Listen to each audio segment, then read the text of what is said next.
The sun awoke the earth from its deep slumber, with its bright blaze radiating far and wide, filling colors where things were once dark and grim.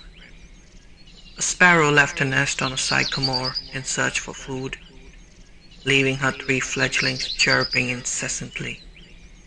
A white butterfly fluttered around in search of new friends. The bees buzzed, made honey, and discussed politics.